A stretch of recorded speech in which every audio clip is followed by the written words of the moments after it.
So you're moving to Switzerland. How exciting is that? It is an absolutely incredible adventure. But, before you start hiking in the Alps or eating your body weight in amazing chocolate, there are a few key things you've got to get sorted first. And that's exactly what this explainer is for, to walk you through that initial paperwork so your move is as smooth as possible. I mean, this is the dream, right? This is why so many of us are drawn here. Switzerland really does promise this amazing lifestyle, and honestly, it delivers.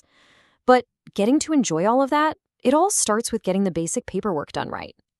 And that really is the million-dollar question. It can feel like this huge, overwhelming mountain of forms, but I promise you, it's actually a pretty clear, logical process. Think of this explainer as your map. We're going to go through it step by step. So let's get started with your very first quest. Okay, this one is completely non-negotiable. It's your absolute top priority. Pretty much everything else we're going to talk about depends on you getting this done. The second you land in Switzerland, the clock officially starts ticking on making your presence known. Yup, you've got just 2 weeks, 14 days from your arrival to register your address. This whole process is called the Anmeldung, and you do it at your local town hall, which they call the Gemeinde. Seriously, whatever you do, do not miss this deadline. So, the journey to get your residence permit is actually a pretty straightforward 3-step process. First, you gather up all your papers. Then, you take them down to the local office. And finally, you get that all-important permit. Let's break down exactly what you'll need to bring with you. All right, you might want to grab a screenshot of this. You're going to need your passport or national ID card, your work contract to prove you've got a job, your signed rental agreement for your new place, and of course, your visa if you needed one to get into the country. Now, here's something you really need to know. That little registration certificate you get, it's basically the golden key to your new life in Switzerland. You'll need it for everything, opening a bank account, getting a cell phone plan, you name it.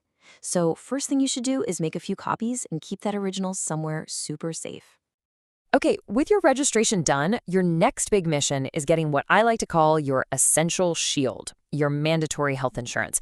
This is a big deal here, and it probably works a little differently than what you're used to. See, unlike a lot of other European countries that have a state-run health system, in Switzerland, everyone, and I mean everyone, has to sign up with a private insurance company. The government sets the basic rules for what has to be covered, but it's up to you to pick your provider. You've got a 3-month deadline from the day you arrive to get this sorted. But here's the really important part. Your coverage is retroactive. What that means is it actually starts from day 1 of your arrival. So if anything happens in those first few months before you've signed up, don't worry, you're covered. So what about the cost? Well, for the basic, compulsory coverage, you can expect to pay somewhere in the ballpark of 300 to 400 Swiss francs a month. Now, that can change a bit depending on where you live and which plan you pick, so it really, really pays to use a comparison website to shop around before you commit. All right, you're registered, you're insured. Now let's talk about money.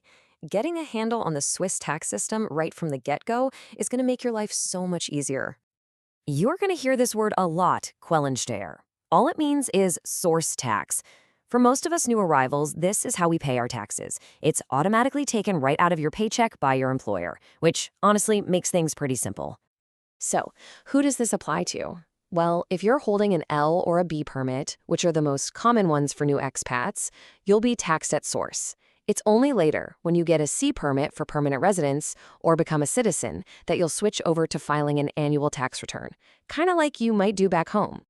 Okay, with the big 3, registration, insurance, and taxes all sorted, it is time to put together your toolkit for daily life.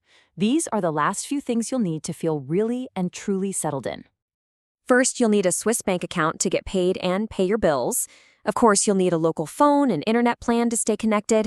And here is a massive tip: get a Halltax public transport pass. It costs around 185 francs for a year, but it saves you 50% on almost every train, bus, and boat ticket in the country. It is an absolute game changer. And as for Social Security, don't even worry about it. That's all handled automatically by your employer. Whew, we have covered a lot of ground, haven't we? So let's do a quick recap of the most important things to remember to make sure your start in Switzerland is as smooth as that famous chocolate. Let's finish with 3 golden rules for success. Number 1, keep copies of everything, both digital and physical. Number 2, put those super important deadlines for your permit and your insurance in your calendar right now. And number 3, find some expat groups online or in your city. They are the absolute best source for local tips and advice. And there you have it. By getting through these first few steps, you've laid the perfect foundation for your new life. The bureaucracy is done. It's behind you.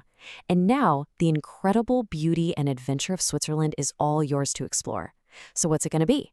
A hike in the mountains? A walk through a medieval town? Or maybe just enjoying a coffee by the lake? The choice is all yours.